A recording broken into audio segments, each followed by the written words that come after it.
Então, o compêndio da Lexio Divina é uma forma simples, prática, acessível de ter na tua mão o resumo de toda a oração de um ano litúrgico.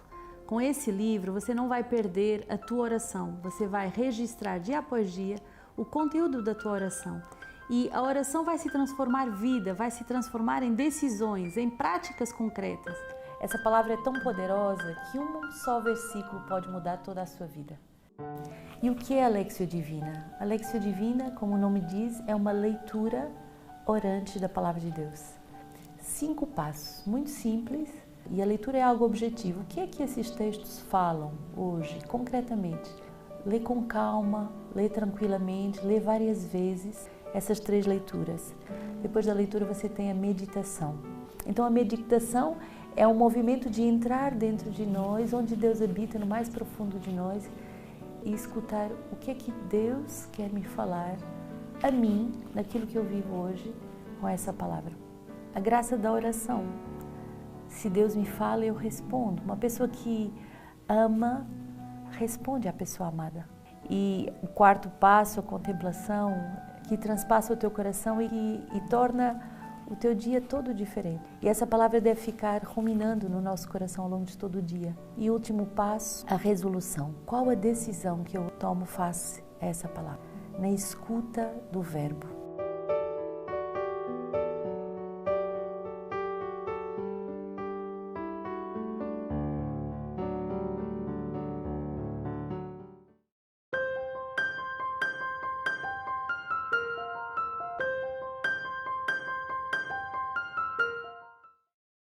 Muita alegria que queremos dar início a essa Lexio Divina nesse 5 de julho, segunda-feira. Estamos no 3º dia da nossa novena de Luiz e Zélia Martin, nos preparando para esse belíssimo Festival das Famílias. Então é com muito amor que quero acolher todos os meus irmãos de comunidade de vida, de aliança, todas as famílias já inscritas no Festival das Famílias, todos os nossos amigos, benfeitores, todos aqueles que se juntam a nós nesse programa diário da Lexio Divina. E hoje a palavra, Gênesis 28, 10 a 22.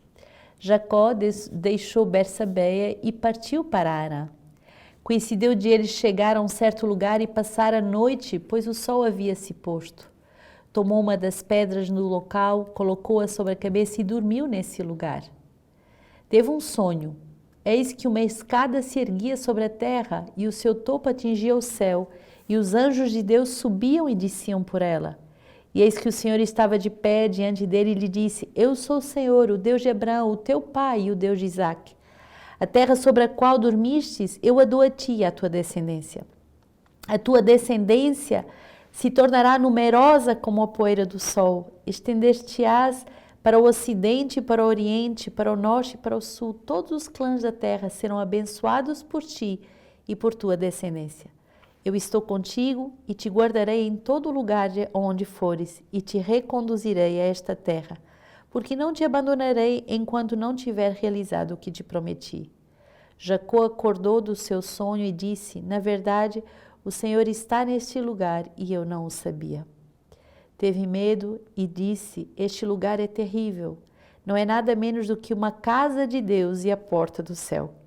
Levantando-se de madrugada, tomou a pedra que lhe servia de travesseiro, ergueu-o com uma estela e derramou óleo sobre o seu topo. E aí este lugar deu o nome de Betel, mas anteriormente a cidade se chamava Luza. Jacó fez este voto: se Deus estiver comigo e me guardar no caminho para onde eu for, se me der pão para comer e roupas para me vestir, se eu voltar são e salvo para a casa do meu pai, então o Senhor será o meu Deus. E esta pedra que ergui será como uma estela, será uma casa de Deus, e de tudo o que me deres eu te pagarei fielmente o dízimo. Esta passagem é uma passagem muito bonita que marca um encontro de Jacó com o seu Deus. E ao longo de todo esse ano em que meditamos a gloriosa liberdade dos filhos de Deus, podemos meditar esse ícone que você vê na capa do nosso compêndio e aqui nesse ambiente, porque justamente mostra esse local de encontro e que na palavra de Deus é dito de confronto. Quando encontramos Deus, nos confrontamos conosco mesmos. e nos confrontamos com a nossa humanidade e com o nosso não ser. Nosso Senhor diz a Catarina de Sena: Catarina, tu és aquela que não é, eu sou aquele que sou. Então, ir ao encontro de Deus, se confrontar com Deus, é sempre uma experiência muito forte, porque diante da onipresença, onisciência, onipotência de Deus, diante da sua providência, diante do seu ser, da sua essência, nós nos sentimos nada, vazios. E aqui Deus faz essa promessa de fecundidade a Jacó. Jacó se sente pequeno e nesse sonho ele vai ver essa escada que atinge o céu e por onde os anjos sobem e descem, quer dizer que é essa graça de unidade entre o céu e a terra, que o céu e a terra estão ligados e que nós devemos ser elevados ao céu e que o céu também desce até nós, representado através dos anjos. E nesse sonho ele vai receber essa promessa de fecundidade. Não te abandonarei enquanto não tiver realizado o que prometi. Muito profundo essa promessa de Deus que explicita a grandeza do seu chamado em nossa vida, que explicita tudo aquilo que Ele propôs para cada um de nós, que vai muito além daquilo que nós tínhamos imaginado. Esses dias temos estado em retiro de discernimento final dos jovens que terminam o seu ano sabático aqui na segunda escola do ano sabático do Rio de Janeiro, e todos os jovens fazem essa constatação: o Senhor nos pede algo infinitamente maior do que nós tínhamos projetado para a nossa vida. O chamado de Deus é um chamado de uma fecundidade muito maior do que aquilo que nós tínhamos previsto para a nossa vida. E isso pode nos dar medo, sim. Teve medo e disse: esse lugar é terrível. Não é nada menos do que uma casa de Deus e a porta do céu. Quer dizer que o chamado de Deus, ele faz Deus habitar em nós, ele faz Deus poder ser livre em nós e também nos abre o céu. E Jacó vai ter esse gesto bonito de tornar aquela pedra como esse marco desse encontro com Deus, esse marco desse momento de sonho, mas desse sonho inspirado, esse sonho pedagógico, esse sonho que vai marcá-lo de forma vocacional. E Jacó vai chamar esse lugar Betel. Então, e ele vai fazer um voto. Quer dizer que quando Deus se revela, quando Deus explicita a nossa vocação e a grandeza que Ele quer nos dar através daquilo que Ele nos mostra, Ele espera de nós a nossa resposta. Ele espera que sejamos capazes de lhe abrir o coração e de abrir a nossa alma para eles. Se eu voltar são e salvo à casa de meu pai, então o Senhor será o meu Deus, e esta pedra que ergui será como uma estela, será uma casa de Deus, e tudo o que eu receber eu darei o dízimo integral. Quer dizer, essa consciência das primícias dadas a Deus, essa consciência que devemos honrar a Deus, essa consciência que Deus deve ter a primazia do meu coração e de todos os meus dons e todos os meus talentos. Que seja assim também agora com os nossos jovens em discernimento final do ano sabático, que eles tenham essa consciência que tudo é de Deus e que eles também são de Deus. Salmo 90, quem habita na proteção do Altíssimo, pernoita à sombra do El Shaddai, dizendo ao Senhor, meu abrigo, minha fortaleza, meu Deus, em quem eu confio. É Ele quem te livra do laço do caçador que se ocupa em destruir. Ele te esconde com suas penas, sob as suas asas encontras um abrigo. Sua fidelidade é um escudo e uma couraça. Porque a mim se apegou, eu o livrarei, eu o protegerei, pois conhece o meu nome.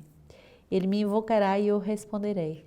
Na angústia estarei com ele, eu o livrarei e o glorificarei. Que bonito percebemos que somos chamados a viver nessa proteção do Altíssimo, em que somos guardados, em que somos protegidos com a sua fidelidade, que é para nós um escudo, uma couraça, uma proteção. Quando nos lançamos no sim vocacional, quando podemos dar um passo a mais com a vontade de Deus, podemos ter a certeza que Ele mesmo nos protege. É um passo no escuro e ao mesmo tempo temos a certeza que quando o invocamos, Ele nos responde e que no momento da angústia, Ele estará conosco e nos livrará. É um Pai, é um Deus que é próximo, é um Deus que cuida de cada um de nós. Mateus 9, 18 a 26 é o Evangelho de hoje. Enquanto Jesus lhes falava sobre estas coisas, veio um chefe, prostrou-se diante dele, dizendo: minha filha acaba de morrer, mas vem, impõe a mão e ela viverá. Levantando Jesus, o seguia juntamente com os seus discípulos. Enquanto ia, certa mulher que sofria de um fluxo de sangue fazia 12 anos e aproximou-se dele por trás e tocou-lhe a orla do manto, pois dizia consigo: será bastante que eu toque a sua veste e ficarei curada. Jesus, voltando-se e vendo-o, disse-lhe: ânimo, minha filha, a tua fé te salvou. Desde aquele momento a mulher foi salva. Jesus, ao entrar na casa do chefe, a ver os flautistas e a multidão em alvoroço, disse: retirai-vos todos daqui, porque a menina não morreu, ela está dormindo. E caçoavam dele. Mas assim que a multidão foi removida para fora, ele entrou, tomou-a pela mão e a notícia se levantou. A notícia do que aconteceu se espalhou por toda aquela região, pois essa menina se levantou. É bonito ver o poder da palavra de Deus que nos põe de pé, que nos faz ressuscitar, que nos dá uma vida nova, um ânimo novo, uma coragem nova. Podemos ser como essa filha com hemorragias e o sangue representa a alma, a vida, o ânimo. Então podemos estar como que desanimados, perdendo a essência, aquilo que nos dá vida, vigor, e o Senhor vem com a sua palavra estancar essa hemorragia e nos dar um sentido existencial muito claro, muito forte e nos pôr de pé. A palavra de Deus tem esse poder de estancar as hemorragias existenciais e nos pôr de pé e nos pôr de novo no nosso mistério. Rezemos então de modo particular por todos aqueles que têm momentos de discernimento a fazer, por todos aqueles que dão passos importantes na sua vida, mas também por todos aqueles que estão como essa mulher com hemorragias e que já sofrem há tantos anos disso. E basta tocar no Senhor, basta tocar no seu manto para que ela fique curada. Ânimo, minha filha, a tua fé te salvou. Ânimo, desde aquele momento a mulher foi salva. E Jesus, ao entrar na casa do chefe, ao ver os flautistas e a multidão em alvoroço, disse: retirai-vos todos daqui, porque a menina não morreu, ela está dormindo. Então, o Senhor que nos faz passar desse sono para uma vida plena, que Ele venha nos abençoar. Santo Antônio Maria Zacarias é o santo que hoje celebramos, um santo muito querido, porque ele pode de verdade interceder pelas nossas famílias, já que muito jovem ele vai se consagrar a Deus. 1502, na Itália, uma família nobre que esse jovem vai perder o seu pai muito cedo e a sua mãe então vai dedicar-se insistentemente na educação do seu filho, com tanto esmero que esse filho aos 22 anos já é médico.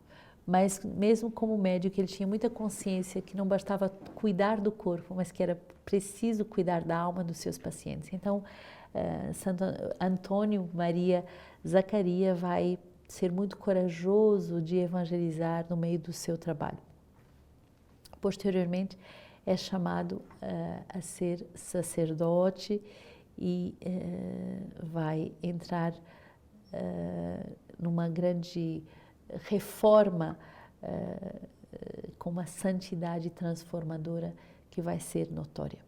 E vai, em todo esse momento de protestantismo, de tudo que não era claro na vida religiosa daquela época, ele vai ser fundador dos clérigos regulares de São Paulo e, com a ajuda de uma condensa, ele vai fundar também a Congregação das Angélicas de São Paulo. E vive durante uma vida momentos muito difíceis na igreja e propaga a devoção a Jesus Eucarístico. Veio aos 37 anos adormecer como essa menina nos braços da sua mãe terrena para acordar nos braços da sua mãe celeste. Com a Virgem Maria, de quem ele tinha uma grande devoção, ele é considerado o padroeiro da pastoral familiar na história da Igreja. Então podemos certamente confiar a ele todo esse festival das famílias que se aproxima e pedir-lhe que ele, de verdade, interceda pelas nossas famílias para que as famílias sejam lugares de santificação e de vocação. 14 a 18 de julho, não se esqueça dessa data, já reserve, são poucos dias que nos faltam para podermos viver esses grandes momentos de evangelização. Tem muitas famílias se reunindo, uma história aqui de uma comunitária nossa, a sua família tem 150 pessoas e elas estão se organizando para em várias casas poderem estar todos juntos, fazer um grande encontro de família, aproveitando o Festival de Famílias. Tem uma outra comunitária nossa que tem 10 irmãos e então está reunindo os irmãos, as cunhadas, os sobrinhos, todos eles para que juntos vivam esse Festival das Famílias. Discípulos de Paulo Apóstolo, era isso que esse belo santo Antônio Maria Zaccaria convidava-nos a ser. E ele diz assim: nós somos loucos por amor de Cristo. Isto dizia de si e dos outros apóstolos e todos aqueles que professavam a doutrina cristã e apostólica do bem-aventurado guia e santíssimo patrono. Mas isto não é de admirar nem de causar temor, caríssimos irmãos, porque o discípulo não é mais do que o mestre, nem o servo maior do que o seu senhor. Devemos antes ter compaixão e amar do que detestar e odiar aqueles que se nos opõem, porque fazem mal a si mesmo e sobre nós atraem o bem. Contribuem para alcançarmos a eterna coroa da glória, ao passo que sobre si provocam a ira de Deus. Devemos, além disso, orar por eles e não nos deixar vencer pelo mal, mas vencer o mal com o bem, e mediante a nossa benigna generosidade para com eles, amontoar sobre as suas cabeças os carvões ardentes da caridade, como adverte o nosso apóstolo, para que ao verem a nossa paciência e mansidão, se convertam à melhor vida e se inflamem no amor de Deus. Apesar da nossa indignidade, Deus escolheu-nos do mundo pela sua misericórdia para que, entregues ao seu serviço, vamos progredindo cada vez mais da virtude e para a nossa paciência demos fruto abundante de caridade, alegrando-nos na esperança da glória dos filhos de Deus e gloriando-nos também nas tribulações. Considerai a vossa vocação, irmãos caríssimos. Se ela meditarmos diligentemente, ser-nos-á fácil de ver que, tendo começado a seguir, ainda de longe, os passos dos santos apóstolos e dos outros soldados de Cristo, não devemos recusar-nos a participar também dos seus sofrimentos. Corramos com perseverança para o combate que se apresenta diante de nós, fixando os olhos em Jesus, o guia da nossa fé, pois é Ele que nos leva à perfeição. Por isso, nós que escolhemos este glorioso apóstolo como modelo e pai e fizemos profissão de o imitar, esforcemo-nos para que a nossa vida seja expressão fiel da sua doutrina e do seu exemplo. Não ficaria bem que às ordens de tão insigne chefe militassem soldados covardes ou desertores, nem que um pai tão ilustre tivesse filhos tão indignos dele. Então, rezemos por todos esses religiosos dessa família espiritual, mas rezemos por todo esse festival de famílias que deem para a igreja filhos santos, filhos capazes de viver a dignidade do Evangelho. E nós marcamos encontro com você no Festival das Famílias. Inscreva-se no Festival das Famílias. É para você esse festival, esse bálsamo do coração de Jesus que vai salvar a sua família. Vai ter formação para todos os estados de vida, para todas as idades, adolescentes, jovens, crianças, casais, as mães e os pais também que são monoparentais. Se a tua família só tem pai, se só tem mãe, não se intimide, esse festival também é para você. Toda a família é para ser evangelizada. E a novidade desse festival é que vai ter um festival especial de forma muito particular para os nossos avós e avós também. Momentos muito profundos de laude, de adoração, de eucaristias diárias, artes, música, teatro, dança, um concurso muito bonito de talentos em família. Você poderá viver esse festival da sua casa através do seu celular, da televisão, do nosso B-Logos, da nossa plataforma de formação. Será um festival internacional, vai ser em 6 línguas.